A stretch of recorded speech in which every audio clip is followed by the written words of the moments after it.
یہ جو جمعے کے دن سورہ کہف پڑھنے کی فضیلت ہے، تو یہ جمعے کی رات کو اگر کوئی پڑھ لے تو بھی یہ فضیلت حاصل ہو جائے گی. تو کیونکہ روایات میں جمعے کی رات کا بھی تذکرہ ملتا ہے اور جمعے کا بھی تذکرہ ملتا ہے.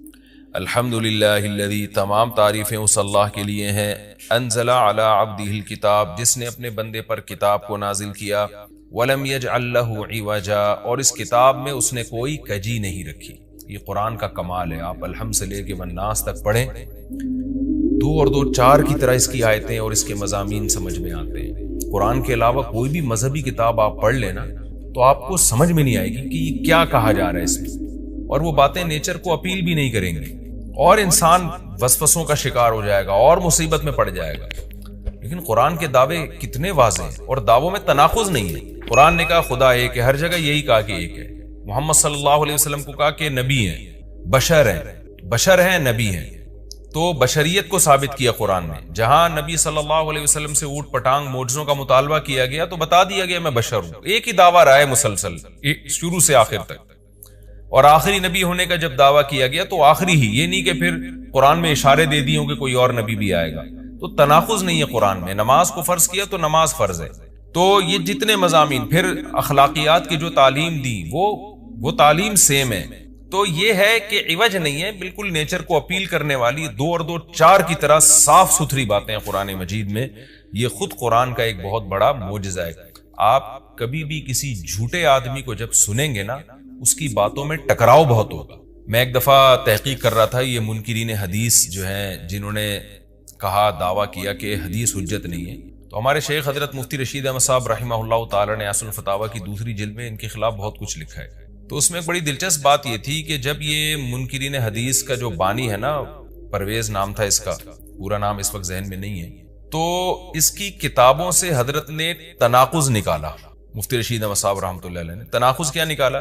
ایک جگہ لکھ رہا ہے کہ حدیث حجت نہیں ہے، دوسری جگہ لکھ رہا ہے کہ حدیث حجت تو ہے لیکن جن ذرائع سے ہم تک پہنچی وہ ذرائع حجت نہیں ہے. اور ایک جگہ لکھ رہا ہے کہ حدیث حجت بھی ہے لیکن صرف نبی صلی اللہ علیہ وسلم کے دور تک کے لیے حجت ہے، ہمیشہ کے لیے حجت نہیں ہے. تو ایسے کئی تناقض. تو اس میں حضرت نے لکھا کہ اس سے پتہ چلتا ہے کہ یہ بیچارہ خود اس کو پتہ نہیں ہے کہ یہ اس کا دعویٰ کیا ہے. یعنی اس سے صاف واضح ہوتا ہے کہ ان کا مقصد صرف اور صرف ہمیں اسلام سے ہٹانا ہے، اور حدیث کو مشکوک قرار دے کر، کیونکہ زیادہ تر جو قوانین ہمیں اسلام کے ملتے ہیں وہ تو قرآن میں بہت کم ملتے ہیں، وہ تو احادیث میں ملتے ہیں. قرآن تو زیادہ تر عقیدے کی بات کرتا ہے، آخرت کے تصور کو ہماری نظروں میں اجاگر کرتا ہے، اخلاقیات سکھاتا ہے، مسائل، فقہی مسائل، وہ تو زیادہ تر احادیث میں ہے. اسلامی قانون جسے ہم کہتے ہیں، تو مقصد اس کا یہ ہے کہ اسلامی قانون سے کسی طرح لوگوں کو ہٹایا جائے. تو جیسے جس وقت بن پڑی وہ دعویٰ اس نے کر دیا. کبھی مجلس دیکھی کہ یار اس وقت یہ دعویٰ کر رہے ہیں زیادہ مناسب ہے کہ حدیث حجت تو ہے لیکن جن ذرائع سے پہنچی وہ ذرائع قابل اعتماد نہیں ہے، تو وہاں اس نے یہ دعویٰ کر دیا. تو جھوٹا آدمی کسی ایک بات پہ ٹکتا نہیں ہے. آپ مرزا غلام احمد قادیانی کے دعووں کو دیکھ لیں، اس کی کتابوں میں کہیں وہ لکھتا ہے کہ میں نبی نہیں ہوں، میں تو امام ہوں، اور کہیں لکھتا ہے کہ میں، شروع میں اس نے یہ دعویٰ کیا تھا کہ میں نبی نہیں ہوں، میں امام مہدی ہوں، پھر اس نے دعویٰ کیا میں حضرت وہی عیسیٰ علیہ الصلوۃ والسلام جو مسیح موعود وہ ہوں. اس کی کتابوں میں اتنا ٹکراؤ ہے. وجہ اس کی ہے کہ باطل کا ایک ہدف ہوتا ہے، تو وہ دیکھتا ہے کہ جیسا دیس ویسا بھیس. جیسے اس کا ہدف ہوتا ہے شہرت، دولت، اور یا لوگوں میں پھوٹ ڈالنا یا کوئی منصب حاصل کرنا کسی سے، تو وہ پھر دیکھتا ہے کہ جس وقت جو طریقہ اس کو سوٹیبل لگتا ہے نا، وہ وہی طریقہ اختیار کر لے. تو ہر باطل میں یہ ہوتا ہے. آج بھی ہم دیکھتے ہیں جو اہل باطل ہوتے ہیں وہ کسی ایک بات پہ ٹکتے نہیں ہیں. ایک تو ہوتا ہے نا انسان سے غلطی سے ایک دعویٰ ہو گیا اس سے رجوع کر لے، وہ ایک الگ چیز ہے، وہ تو ہر انسان سے خطا ہو سکتی ہے. لیکن اہل باطل کے دعووں میں بہت ٹکراؤ ہوتا ہے، وہ کسی ایک بات پہ ٹکتے نہیں ہیں. آج بہت سارے اسکالرز ایسے ہیں کہ آپ جب ان کی تقریریں سنیں گے یا ان کی کتابیں پڑھیں گے تو انہیں بہت ٹکراؤ نظر آئے گا. اسی سے صاف پتہ چل جاتا ہے کہ یہ لوگ اپنے دعوے میں مخلص نہیں ہیں، ان کا مقصد پھوٹ ڈالنا ہے. تو جتنی جو تحریف شدہ آسمانی کتابیں ہیں، یہ جتنے باطل مذاہب ہیں، ان میں بھی آپ کو یہ ٹکراؤ نظر آئے گا. تو قرآن یہ دعویٰ بار بار کرتا ہے کہ اللہ تعالیٰ نے جو کلام اپنے حبیب صلی اللہ علیہ وسلم پہ نازل کیا اس میں آپ کو عوج نظر نہیں آئے گا، کوئی کجی نظر نہیں آئے گی. بہت واضح دو اور دو چار کی طرح وہ اپنے دعووں کو دعوے کرتا ہے قرآن مجید، اور اس پر دلائل قائم کرتا ہے. قیماً، اللہ فرماتے ہیں سیدھا سیدھا کلام ہے، لینذر بأسا، تاکہ یہ ڈرا دے. اے اللہ تو نے اتنا صاف ستھرا کلام نازل کیوں کیا؟ اللہ کہتے ہیں دو وجہ سے. برے لوگوں کو ڈرانے کے لیے اچھے لوگوں کو امیدیں دلانے کے لیے، تاکہ برے لوگ برائی سے بچیں اور اچھے لوگوں کو موٹیویشن ملے۔ یہ دعویٰ بھی قرآن کا کتنا پیارا اور کتنا صاف ستھرا ہے۔ برائی کو ختم کرنا چاہتا ہے قرآن، اچھائی کو پروموٹ کرنا چاہتا ہے۔ لِيُنذِرَ بَأْسًا شَدِيدًا، ہم نے کیوں نازل کیا؟ تاکہ یہ ڈرا دے شدید عذاب سے، مِن لَدُنْهُ، اللہ کی طرف سے، یعنی اللہ کی طرف سے ڈرا دے۔ وَيُبَشِّرَ الْمُؤْمِنِينَ، اور ایمان والوں کو خوشخبریاں سنا دے۔ کون سے ایمان والے؟ الَّذِينَ يَعْمَلُونَ الصَّالِحَاتِ، جو اچھے اعمال کرتے ہیں۔ کیا خوشخبری سنا دے؟ ان لہم اجرا حسنا، کہ ان کو اجر ملے گا بہت اچھا، اور ایسا اجر ملے گا ماکثین فیہ ابدا، رہیں گے اس اجر میں وہ ہمیشہ ہمیشہ۔ وینذر الذین قالوا، اور تاکہ یہ کلام ڈرا دے ان لوگوں کو، الذین قالوا، جو کہتے ہیں اتخذ اللہ ولدا۔ اللہ نے ڈرانے کا ذکر 2 دفعہ کیا، اس لیے کہ ایک تو عام لوگ جو برے ہوتے ہیں ان کو ڈرا دے، اور مشرکین میں خاص طور پر یہ برائی تھی کہ یہود و نصارہ کی باتوں میں آ کے اللہ کے لیے اولاد ٹھہرا لیا کرتے تھے، وہ فرشتوں کو بیٹیاں کہہ دیا، یا عیسائیوں کی باتوں میں آ کے اللہ کے لیے اولاد ٹھہرا دی۔ تو اس لیے اللہ نے خاص طور پر ان مشرکین اور ان کافروں کا ذکر کیا جو نبی صلی اللہ علیہ وسلم کے دور میں اللہ کے لیے اولاد ٹھہراتے تھے، کہ ان کو بھی ڈرا دیا جائے۔ وَيُنذِرَ الَّذِينَ قَالُوا، اور ڈرا دے ان لوگوں کو جو کہتے ہیں اتخذ اللہ ولدا، کہ اللہ نے ٹھہرا لی ہے اولاد۔ سورہ کہف بھی مکی صورتوں میں سے ہے نا، تو اس میں بھی توحید کا مضمون بہت ہوگا۔ ما لہم بہ من علم، نہیں ہے ان کے لیے اس دعوے پر کوئی دلیل، ولا لآبائہم، اور نہ ان کے باپ دادا کے پاس کوئی دلیل تھی۔ یہ اکثر کہتے تھے نا، بھائی ٹھیک ہے ہمارے پاس دلیل نہیں ہے لیکن ہم اپنے باپ دادا کو فالو کرتے ہیں، تو اللہ کہتے تمہارے باپ دادا کے پاس کون سے اس دعوے کی کوئی دلیل تھی؟ اور یہ جملہ ہلکا نہیں ہے، کبرت کلمتن، بہت بڑا ہے یہ کلمے کے اعتبار سے، ایسا کلمہ جو ان کی منہ سے نکلتا ہے، منہ سے نکلنے والا کلمہ یہ بہت بڑا کلمہ ہے، بہت بھاری ہے زمین اور آسمان پر، کہ اللہ کے لیے اولاد ٹھہرا دی۔ ان یقولون الا کذبا، نہیں بولتے یہ لوگ مگر نرا جھوٹ بولتے ہیں یہ۔ فلعلک باخع نفسک علی آثارہم، اللہ تعالیٰ اپنے حبیب صلی اللہ علیہ وسلم کو تسلی دے رہے ہیں کہ اتنا سری جھوٹ بولتے ہیں اور آپ کی دعوت اتنی واضح ہے پھر بھی ایمان نہیں لاتے، تو اے نبی کہیں ایسا نہ ہو کہ آپ غم میں اپنی جان ہی نہ ہلاک کر بیٹھیں، کیونکہ رسول اللہ صلی اللہ علیہ وسلم کا دل بہت گھٹتا تھا کہ اتنی واضح بات میں کر رہا ہوں، اتنا میرے دعوے میں اتنی کلیئرٹی ہے، اس کے باوجود یہ مانتے کیوں نہیں ہیں؟ تو غم سے آپ کا سینہ گھٹتا تھا، تو اللہ نے آپ کو بتایا کہ یہ آپ کی حالت یہ ہو گئی ہے شاید کہ آپ اپنی جان ہی ہلاک کر بیٹھیں۔ دیکھیں اللہ کا شاید یہ ہماری زبان میں اللہ ہم سے بات کرتے ہیں نا، ورنہ اللہ کے لیے تو شاید نہیں، اللہ کے لیے جو چیز ہوتی ہے یقینی ہوتی ہے۔ تو یہاں شاید کا مطلب کیا ہوگا کہ کوئی بھی دیکھنے والا آپ کی کنڈیشن کو دیکھے نا اس وقت، تو وہ کہے گا کہ آپ کی موت نہ واقع ہو جائے، اتنا غم ہے آپ کو۔ تو مقصد ہے غم کی شدت کو بیان کرنا۔ تو اللہ فرماتے ہیں شاید کہ آپ اپنی جان ہی ہلاک کر بیٹھے ان کے پیچھے، یعنی ان کے غم میں، اگر یہ لوگ اس قرآن پر ایمان نہ لے کر آئے، اسفا، افسوس اور غم میں آپ کی جان ہی کہیں آپ ہلاک نہ کر بیٹھیں۔ پھر آگے اللہ بتا رہے ہیں کہ یہ ایمان کیوں نہیں لے کر آتے۔ آپ غم نہ کریں، آپ کی دعوت میں کوئی کمی نہیں، آپ کے دلائل میں کوئی کمی نہیں، ایمان نہ لانے کی وجہ ہم بتاتے ہیں کیا ہے۔ کچھ لوگ لائیں گے، کچھ نہیں لے کر آئیں گے، وجہ کیا ہے وہ ہم بتا رہے ہیں اگلی آیت میں، انا جعلنا ما علی الارض، ہم نے بنایا ہے ہر اس چیز کو جو زمین کے اوپر ہے، زینت اللہ، زمین کے لیے، یعنی زمین والوں کے لیے زینت، اٹریکٹیو بنایا ہم نے۔ زمین اجڑی ہوئی ہوتی، کسی کا دل ہی نہ لگتا زمین میں، تو سارے آخرت ہی کی فکر میں لگ جاتے، لیکن زمین میں اٹریکشن ایسی پیدا کر دی ہے کہ یہ اللہ سے غافل کرتی ہے، حق سے دور کرتی ہے۔ ہر آدمی اس زمین کی زینت کو حاصل کرنے کی کوشش کرتا ہے۔ زینت وہ چیز ما یتزین، جو مزین ہوتی ہے اور جس کی طرف انسان کی اٹریکشن ہوتی ہے، چاہے حقیقت میں وہ اٹریکشن کے قابل ہو یا نہ ہو۔ جیسے گندگی کا ڈھیر ہے، اٹریکشن نہیں ہوتی، لیکن آپ نے اس کے اوپر ایک خوبصورت ململ کا کپڑا ڈال کے خوشبو چھڑک دی تو اب وہ دیکھنے میں بھلی لگنے لگے گی۔ تو جو چیز دیکھنے میں بھلی لگتی ہے اس کو مزین کہا جاتا ہے، چاہے حقیقت میں ہو یا نہ ہو۔ تو اللہ نے کہا کہ ہم حقیقت میں زمین اچھی ہے یا نہیں ہے، یہ لوگ اس کو نہیں دیکھتے، بس اٹریکٹیو ہے اس کو دیکھتے ہیں کہ اس کا یہ اٹریکٹ کرتی ہے اپنی طرف۔ حقیقت میں دیکھا جائے تو مسافر خانہ ہے نا، کتنی بھی مل جائے تو ختم ہونے والی ہے، تو فنا ہونے والی چیزوں سے کون دل بہلاتا ہے، لیکن اللہ بتا رہے کہ ہم نے چونکہ اس کو مزین کر دیا ہے تو اس مزین ہونے کا نتیجہ یہ ہے کہ کچھ لوگ اس میں پڑھ کے اللہ کو بھول جاتے ہیں اور کچھ اس کی حقیقت کو دیکھ کر اللہ کو یاد رکھتے ہیں. تو آزمائش جبھی ممکن ہے جب اس زمین کو اٹریکٹیو بنایا جائے. آگے اس لیے اللہ نے فرمایا کہ ہم نے بنایا ہے جو کچھ اس زمین کے اوپر ہے زینت اللہ، زمین کے لیے مزین. کیوں بنایا ہے؟ لنبلوہم، تاکہ ہم لوگوں کو آزمائیں. ایہم احسن عملا، کہ ان میں عمل کے لحاظ سے زیادہ اچھا کون ہے.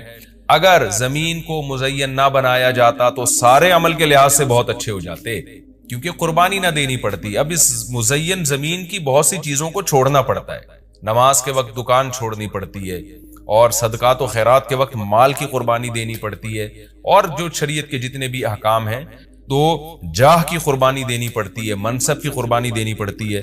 تو اللہ کہتے ہیں ہم نے چونکہ مزین بنا دیا تاکہ ہم لوگوں کو آزمائیں. تو ظاہر ہے جب آزمائش ہوتی ہے تو اے نبی کچھ لوگ کامیاب ہوتے ہیں اور کچھ لوگ ناکام ہوتے ہیں. تو آپ چاہتے ہیں کہ ساری دنیا ایمان لے آئے، سارے نیک بن جائیں، یہ آپ کی چاہت پوری نہیں ہو سکتی، کیونکہ امتحان میں 100% لوگ کامیاب عام طور پر نہیں ہوا کرتے. وَإِنَّا لَجَاعِلُونَ مَا عَلَيْهَا صَعِيدًا جُرُزًا، اور یاد رکھو جو کچھ زمین کے اوپر ہے ہم اس کو بنانے والے چٹیل میدان. یعنی اللہ نے جب یہ کہا نا کہ زمین کے اوپر کی چیزوں کو ہم نے مزین کر دیا، تو آگے نافرمانوں کو ایک دھمکی بھی دے دی ہے کہ تم جو اس میں پڑھ کر ایمان سے اور نیک عمل سے غافل ہو رہے ہو کہ بھئی اتنی اٹریکشن ہے، تو اس کا ایک دوسرا پہلو بھی ہے. وہ پہلو کیا ہے؟ چٹیل میدان بن جائے گی، سب تباہ و برباد ہو جائے گا. یعنی ایگزامینیشن ہال میں جب جو نعمتیں آپ کو دی جاتی ہیں وہ ہمیشہ کے لیے تھوڑی دی جاتی ہیں، وہ تو اس وقت تک کے لیے دی جاتی ہیں جب تک امتحان چل رہا ہے، اس کے بعد وہ لے لی جاتی ہیں واپس. تو اسی طرح اللہ اس زمین کو ختم کر دیں گے، اور تب پوری ترقی جو انسان کی جتنی بھی ترقی ہے زمین میں اور کائنات میں، ساری زمین بوس ہو کے ختم ہو جائے گی. اور اللہ تعالیٰ جس مقصد کے لیے انسان کو پیدا کیا گیا اس مقصد کے بارے میں انسان سے سوال کریں گے. ام حسبت ان اصحاب الکہف والرقیم، قرآن نے یہ کچھ تمہید بیان کی کہ یہ دنیا آزمائش کے لیے اور سب کچھ ختم ہو جائے گا، جو قرآن کا اصل مقصود ہے. اب قرآن ایک واقعے کی طرف آتا ہے. مشرکین مکہ یہود و نصارہ سے بہت سی چیزیں سنا کرتے تھے، اور یہود آ کے ان کو چپکے چپکے گائیڈ کرتے تھے کہ جس نے نبوت کا دعویٰ کیا ہے نا تم ان سے یہ سوال پوچھو، تم ان سے یہ سوال پوچھو. پھر یہود دیکھتے تھے کہ ہماری تورات کے مطابق جواب ملتا ہے کہ نہیں ملتا. تو ان کا یعنی خیال یہ تھا کہ محمد صلی اللہ علیہ وسلم جواب نہیں دے پائیں گے تو ہم بتائیں گے دیکھو ہماری تورات میں تو یہ لکھا ہے، اگر یہ اللہ کے نبی ہیں تو یہ تو ہر آسمانی کتاب یہ واقعہ بیان کرتی ہے، تو قرآن کیوں بیان نہیں کر رہا. تو یہودیوں نے آ کے مشرکین مکہ سے کہا، مشرکین مکہ نے نبی صلی اللہ علیہ وسلم سے سوال پوچھا. ان میں 3 سوال تھے. ایک روح سے متعلق جس کا سورہ بنی اسرائیل میں جواب دے دیا گیا، ایک حضرت ذوالقرنین سے متعلق کہ وہ کون سا بادشاہ تھا جس نے پوری دنیا پہ حکومت کی ہے، ان کا تذکرہ اللہ نے قرآن میں بیان کیا، اور ایک اصحاب کہف کے بارے میں. تو اب قرآن ان کے واقعے کو بیان کر رہا ہے. ام حسبت ان اصحاب الکہف والرقیم کانوا من آیاتنا عجبا، اے نبی آپ یہ سمجھتے ہیں کہ اصحاب کہف اور جبل والے پہاڑ والے لوگ، غار اور پہاڑ والے لوگ کیا ہماری نشانیوں میں سے بڑی عجیب نشانی تھے؟ کیا آپ یہ سمجھتے ہیں؟ یعنی یا تو اس کا جواب یہ کہ واقعی یہ نشانی تھے، یا یہ کہ یہ اتنی بڑی نشانی نہیں تھے جتنی بڑی اس کائنات کو بنا دینا بڑی نشانی ہے. اذ اول فتیتو، اللہ نے اس واقعے کو بیان کیا. اس وقت کو یاد کرو جب چند نوجوانوں نے ٹھکانہ پکڑا الی الکہف، ایک بڑے غار کی طرف. فقالو، پھر کہنے لگے. اب دیکھیں قرآن جب واقعہ بیان کرتا ہے نا تو سوال تو مشرکین نے اصحاب کہف کا پوچھا تھا، بتا دیا جاتا بھئی ایک زمانے میں اصحاب کہف تھے جو مشرک بادشاہ تھا جس کے ظلم سے تنگ آ کے وہ علاقہ چھوڑ کے چلے گئے، اور 300 سال غار میں رہے، اور پھر 300 سال کے بعد واپس آئے اور لوگوں نے پھر بڑی عقیدت کی، محبت کی، بس اتنا کافی تھا. لیکن قرآن واقعہ اس انداز سے بیان کرتا ہے کہ اس میں اسباق ملنا شروع ہو جائے، ہمیں اس میں اسباق ملنا شروع ہو جائے. اب دیکھیں شروع کیسے کیا جا رہا ہے. کیا تم یہ سمجھتے ہو کہ اصحاب کہف کا واقعہ کوئی عجیب واقعہ ہے؟ یعنی اللہ کے لیے تو کوئی عجیب نہیں ہے. یعنی انسانوں پر گویا اللہ تعجب کر رہے ہیں کہ اس واقعے کو تم عجیب سمجھ رہے ہو، اور اس سے بڑے عجیب عجیب کام جو ہم نے کر دیے، پانی کے قطرے سے انسان کو بنا دیا اور اتنا بڑا نظام بنا دیا ہم نے کائنات کا، اس کو عجیب نہیں سمجھ رہے. تو یہ انسان کی بھی عقل ہے نا کہ ایک واقعہ عجیب و غریب ہو جائے تو اس پہ حیران ہو رہا ہوتا ہے، اور وہ پوری کائنات بن گئی اور انسان کا پانی سے وجود میں آ جانا، چونکہ یہ ہم اس کے عادی ہو چکے ہیں یہ منظر دیکھنے کے، تو یہ ہمارے نظر میں عجیب نہیں رہا، ورنہ حقیقت میں تو اس سے زیادہ عجیب کام اللہ کر چکا ہے. تو ایک تو سبق اللہ نے ہمیں یہ بتایا اس واقعے میں کہ یہ واقعہ اتنا عجیب نہیں جتنا اللہ کے دوسرے کام زیادہ عجیب ہیں. تو قرآن واقعہ بیان کرتا ہے اس انداز سے تاکہ ہمیں اس سے اسباق ملیں. اذا والفتیۃ الی الکہف، نوجوانوں نے غار میں پناہ لی. فقالوا ربنا، اور کیا کہنے لگے، اے ہمارے رب، آتنا من لدنک رحمہ، تو دے ہمیں اپنی طرف سے رحمت، اور ہیئ لنا من امرنا رشدا، ہمارے معاملے میں کوئی رشد کا انتظام کر دے، یعنی درستگی کا انتظام کر دے. اس میں کیا سبق ملتا ہے کہ جو مشرک بادشاہ تھا، کافر بادشاہ تھا، چند نوجوان اسلام لے کر آئے، اللہ کے برحق دین کو قبول کیا. ان کو یہ یقین تھا کہ ہم اس علاقے میں رہ کر اپنے دین اور مذہب پہ قائم نہیں رہ سکتے، لہذا انہوں نے ارادہ کیا ہم ہجرت کرتے ہیں. تو اب ہجرت کر کے جائیں کہاں؟ تو اللہ سے دعائیں مانگ رہے ہیں.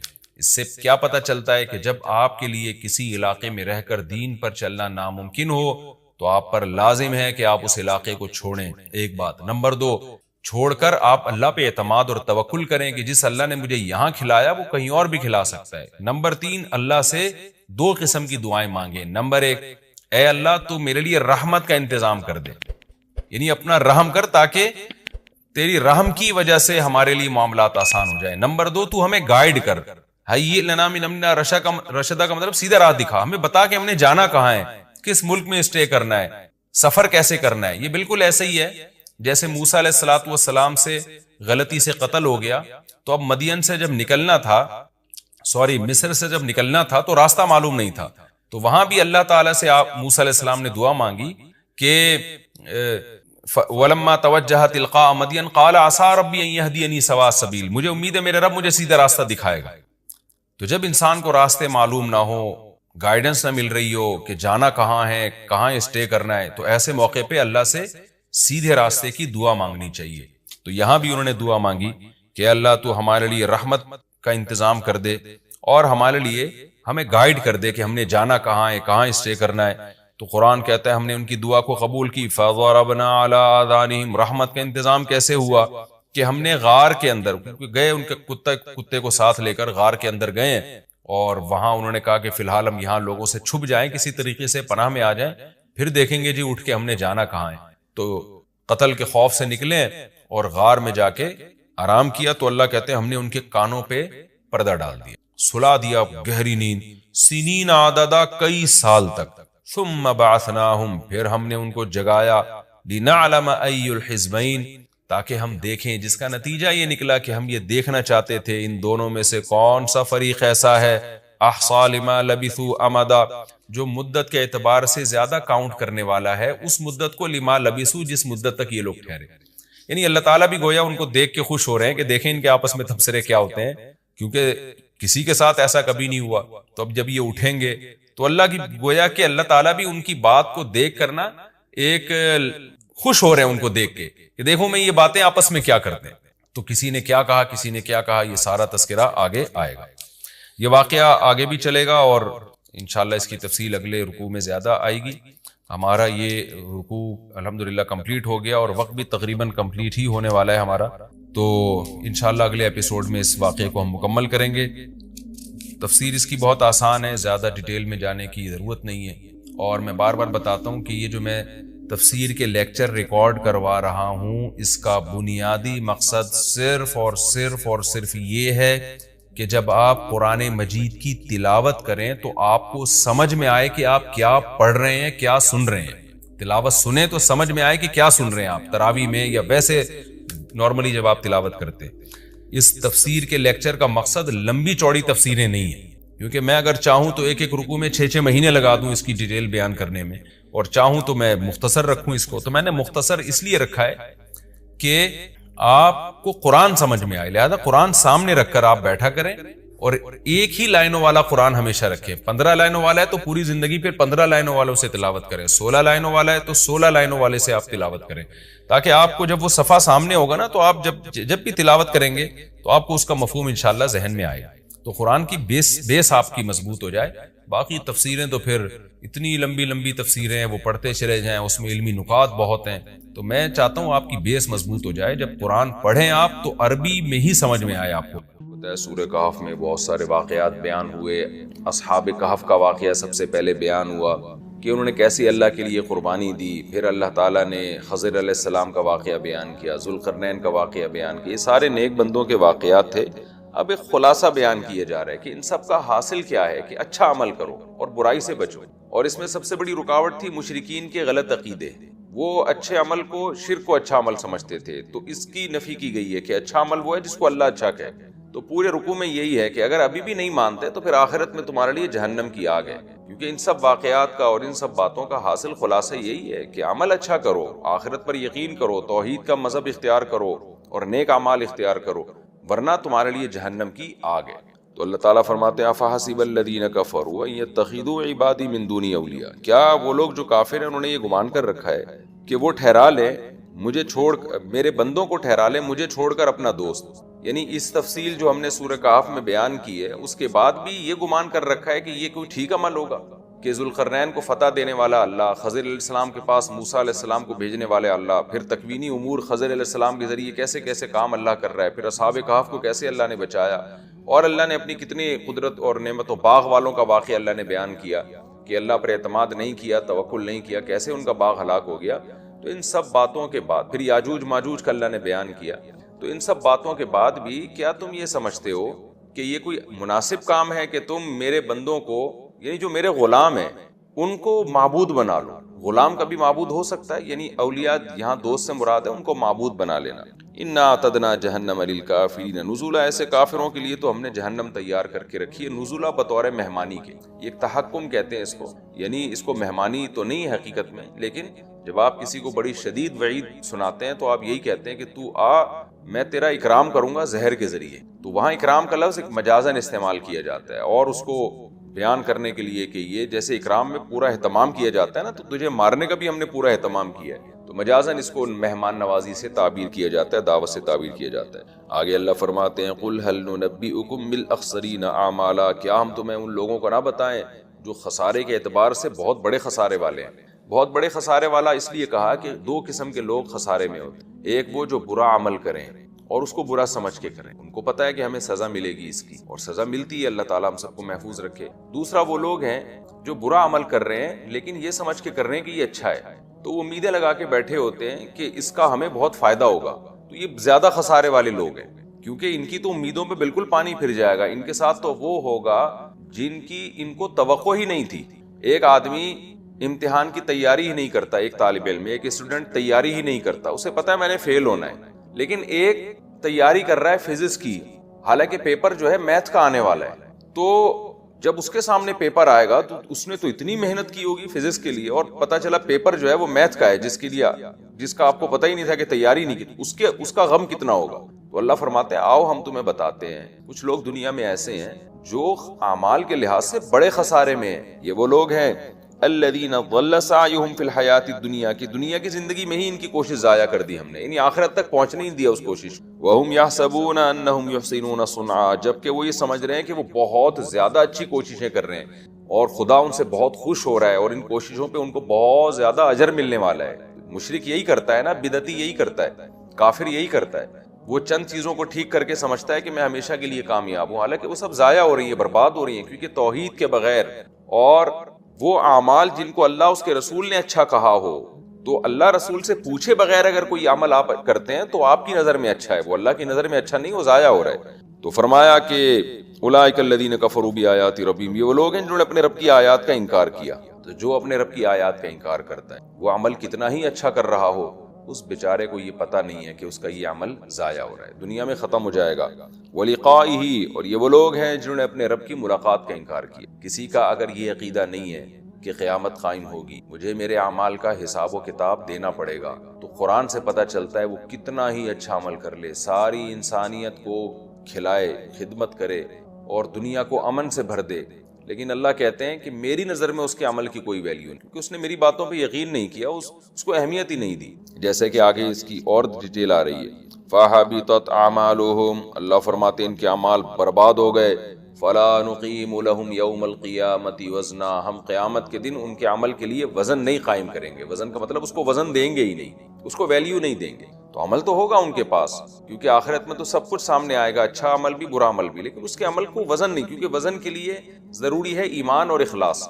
ایک آدمی ریاکاری کے ساتھ بہت اچھا عمل کرتا ہے، کروڑوں انسانوں کو کھانا کھلاتا ہے، بھوکوں کو زندگی دیتا ہے، لیکن اس کا مقصد اللہ کی رضا نہیں ہے، تو عمل کی کوالٹی کے لحاظ سے تو بہت، کوانٹٹی کے لحاظ سے تو بہت ہے، کوالٹی کے لحاظ سے اس میں وہ زیرو ہے۔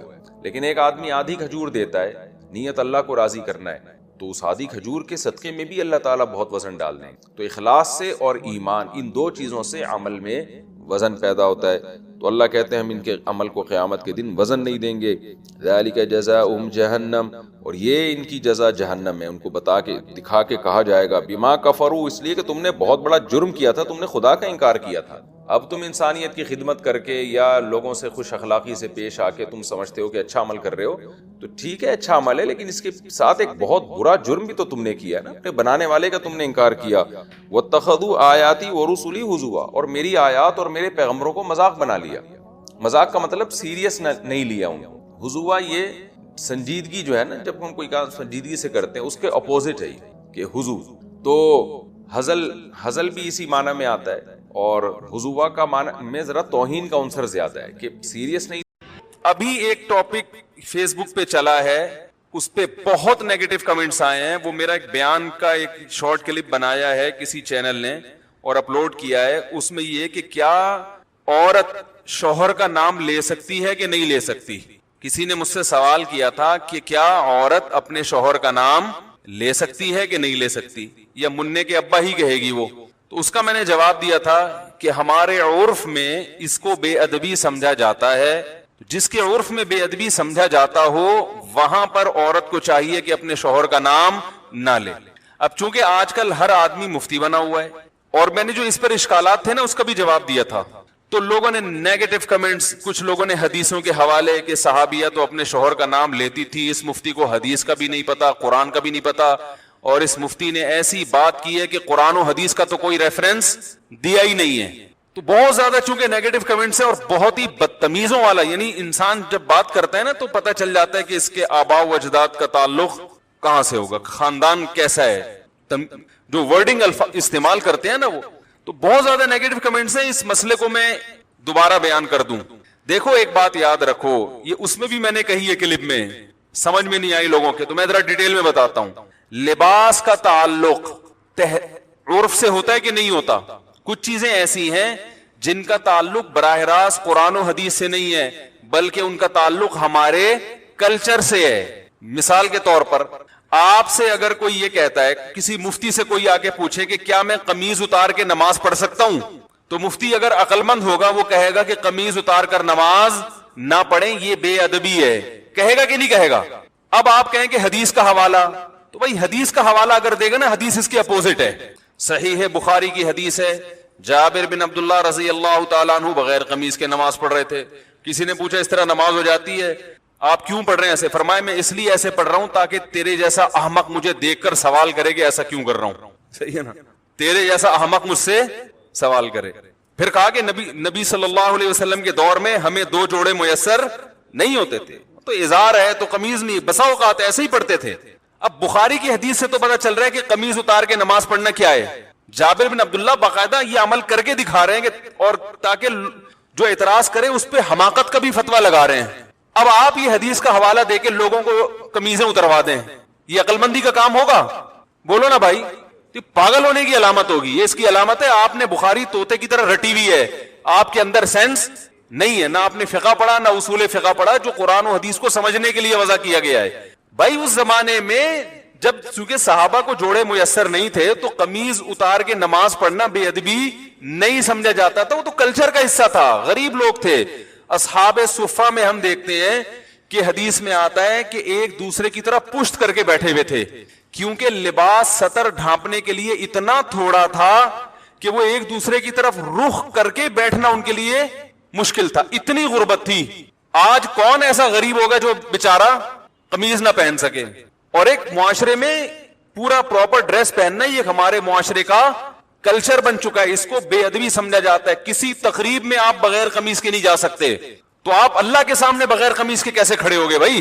اگر صحابی بغیر قمیض کے نماز پڑھ رہے ہیں تو ایک بڑی اچھی تقریب میں بھی وہ بغیر کرتے کے چلے جاتے تھے۔ وہ صحیح بخاری کی حدیث ہے، نبی صلی اللہ علیہ وسلم کے پاس ایک صحابی نے عرض کیا یا رسول اللہ میرا اس خاتون سے نکاح کرا دیں. فرمایا مہر فرمائی یہ لنگوٹا جو میں نے باندھا ہوا ہے. پتا چلا اس نے لنگوٹا پہن کے نبی کی مجلس میں بیٹھے ہوئے تھے, بخاری کی حدیث ہے, اور اسی حالت میں نبی نے آپ کا نکاح پڑھایا تو پتا چلا دولہا کا لباس کیا تھا, بولو بھائی, لنگوٹا. اب اگر کوئی مجھ سے پوچھے کہ مفتی صاحب کیا دولہا صرف لنگوٹا پہن کے شادی ہال میں جا سکتا ہے, تو میں کیا کہوں گا, جا سکتا ہے کیا؟ میں بولوں گا پاگل ہے, بے دینوں کا دینداروں کا مذاق اڑوائے گا. وہ جائز نہیں ہے اس کے لیے لنگوٹا پہن کے جانا, اس کے لیے پراپر ڈریس پہنے. آپ کہہ سکتے ہیں وہ صحابی تو غریب تھے. بھائی اگر کوئی بہت غریب بھی ہے تو بھی اس زمانے میں ہم اس کو لنگوٹا پہن کے شادی ہال میں جانے کی اجازت نہیں دیں گے, کیونکہ ہمارے عرف میں اس کا تصور نہیں ہے. نہیں یاری بات سمجھ میں, طوطے کی طرح بخاری مسلم جاہل لوگوں نے رٹ لی ہے, اور علماء کوئی کسی عالم کو نہیں چھوڑا انہوں نے. ابھی میں ایک کلپ سن رہا تھا حضرت مولانا منظور مینگل صاحب کا, بڑا اچھا انہوں نے ایک مدلل بیان کیا. اس پہ لوگوں کے نیگیٹو کمنٹس. ہر آدمی کیا بنا ہوا ہے, جاہل ہوگا, مگر اعتراض ایسے کرتا ہے جیسے اس سے بڑا اس کائنات میں کوئی عالم پیدا ہوا ہی نہیں ہے. اب یہ سمجھو کہ جیسے لباس کا تعلق کس سے ہے, عرف سے, اس میں قرآن و حدیث کا حوالہ نہیں دیا جائے گا. قرآن و حدیث کی اگر بات ہے تو نبی صلی اللہ علیہ وسلم زیادہ تر ازار پہنا کرتے تھے. ازار ایک چادر جو ہوتی تھی. آج کسی بھی محفل میں آپ ازار پہن کے نہیں جا سکتے, نماز بھی نہیں پڑھ سکتے, اس لیے کہ اس کو یوں سمجھا جائے گا کہ بھائی اللہ کے دربار میں جب حاضری دے رہے ہو تو پراپر ڈریس پہن کے, یہ نماز کا ادب ہے. جیسے آپ کسی رشتہ دار کی دعوت میں جاتے ہو تو پراپر ڈریس پہن کے جاتے ہو, چڈی بنیان میں نہیں پہنچتے. تو ہم کہیں گے اللہ کا بھی یہ حق ہے کہ اللہ کے سامنے جب حاضری دی جائے تو پراپر ڈریس میں ہو, کیونکہ اب ہمارے زمانے کا عرف یہ بن چکا ہے کہ قمیض بھی ہو ساتھ میں شلوار بھی ہو. بات سمجھ میں آ رہی ہے؟ اب یہ عرف بن چکا ہے. اسی طرح یاد رکھو کہ عورت کا شوہر کا نام لینا صحابیہ سے ثابت ہے کہ اپنے شوہر کا نام لیا انہوں نے, لیکن بہت سارے ہمارے کلچرز میں, ہمارے جو بہت سارے علاقے ایسے ہیں, قومیں ایسی ہیں جن میں عورت کے لیے شوہر کا نام لینا بے ادبی سمجھا جاتا ہے. وہ اگر نام لیں گی تو یہ سمجھا جائے گا کہ یہ بے ادب ہے. اور ادب کا تعلق بھی کس سے ہوتا ہے, عرف سے. اگر یقین نہیں آتا تو آپ یہ دیکھو, ہم یہ کہتے ہیں کہ نبی صلی اللہ علیہ وسلم نے فرمایا. کیا کہتے ہیں؟ فرمایا. کسی صحابی نے فرمانے کا لفظ آپ کے لیے استعمال نہیں کیا. قالا کا لفظ, قالا کا معنی کہا. عربی میں فرمانا اور کہا یہ الگ الگ نہیں ہے. قال رسول اللہ صلی اللہ علیہ وسلم, نبی نے کہا. لیکن ہمارے عرف میں یہ کہنا کہ نبی نے کہا, اس کو ادب کے خلاف سمجھا جاتا ہے. ہمارے عرف میں اگر کوئی کہتا ہے عبداللہ بن مسعود نے یوں کہا, عبداللہ بن عمر نے یوں کہا ہے بھائی, تو ہم کہتے ہیں بھائی حضرت لگاؤ. کہتے ہیں کہ نہیں کہتے؟ حضرت لگاؤ, اور بہتر ہے آخر میں رضی اللہ عنہ بھی لگاؤ. کوئی کہ بخاری سے دکھاؤ کہاں حضرت لگانا کہاں سے ثابت ہے. بھائی صحابہ کا ادب کرنا تو بخاری مسلم سے ثابت ہے. ادب کا اسٹائل کیا ہوگا یہ آپ کو آپ کا کلچر بتائے گا, یہ بخاری مسلم نہیں بتائے گی. ہر چیز میں بخاری مسلم کا مطالبہ کرنا جہالت ہے. تو یہ تو شریعت ہمیں بتائے گی کہ شوہر بیوی پر لازم ہے کہ وہ شوہر کا ادب کرے. ادب کا اسٹائل کیا ہوگا, طریقہ کیا ہوگا, یہ بخاری مسلم نہیں بتائے گی, یہ آپ کو آپ کا کلچر بتائے گا. یہاں تک آ گئی سمجھ میں؟ تو اتنے بیوقوف ہم نہیں ہیں جتنے آپ ہمیں سمجھتے ہو, ٹھیک ہے نا. ہم نے بھی پڑھی ہے بخاری مسلم الحمدللہ. اور میرے جو استاد تھے نا شیخ الحدیث, جن سے میں نے 8 سال جن سے اصلاحی تعلق قائم کیا, دن رات ان کی صحبت میں ہم دوزانوں بیٹھ کر صبح و شام ان سے سیکھتے رہے ہیں. انہوں نے 20 سال دارالعلوم کورنگی میں بخاری پڑھائی ہے. نہیں یاری بات, پڑھی نہیں ہے بلکہ پڑھائی ہے. تو کلچر کا تعلق کس سے ہوتا ہے؟ اب دیکھو امہات المومنین بھی رسول اللہ صلی اللہ علیہ وسلم کا نام نہیں لیتی تھی.